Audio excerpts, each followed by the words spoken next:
Good morning. Just finished up a workout. Had some thoughts. Wanted to drop some science on you guys. Dropping some science on your easy days. I know easy days, blah, blah, boring, but that's what makes you tough. And I know you get tired of hearing me talk about those easy days, but 80% of your runs should be easy, 20% hard. Often say I have 2 degrees, one in economics, one in physiology. And I usually use the econ degree more than I do the physiology degree. But today, dropping some science on your easy run. Now, of course, this is a science project, grade school science, but still keep you occupied and give some purpose to your runs. There is no such thing as junk runs.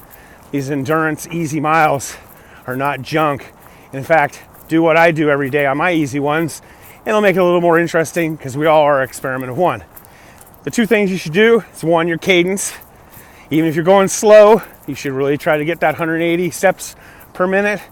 I constantly check throughout my run what my cadence is, hit my watch, count 1 foot. When it hits 30, if I got to 20 seconds, I know I'm doing 180 steps a minute. Check that, check my form.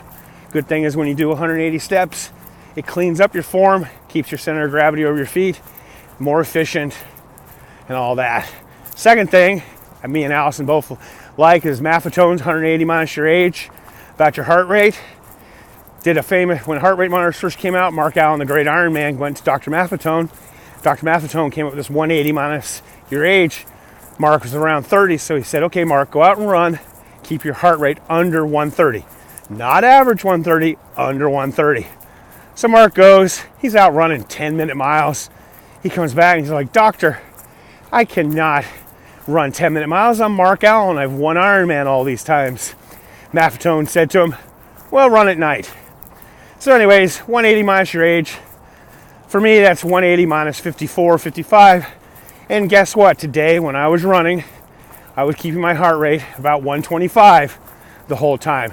Now, I've been doing it a long time, so I kind of know where it is.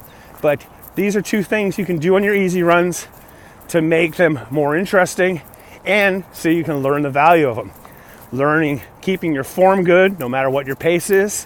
So in those races where you really start to fall apart and you can only go slow, it's good to have good form. You add a half an inch to your stride, that's a lot of ground over miles and miles. And learning to heart rate, what happens like we did with Mark Allen. You eventually, Mark Allen, doing what Maffetone said, he was able to run 7-minute pace at that 150 heart rate, 180 minus his age. The same heart rate that at first he couldn't even do 10-minute miles. So once again, 80-20, 80% of your runs are supposed to be easy, and the Maffetone and the 180 cadence kind of works out great. 180 minus your age for your heart rate, and 180 for your cadence. So on those easy runs, try these 2 things. Have any questions? Write me.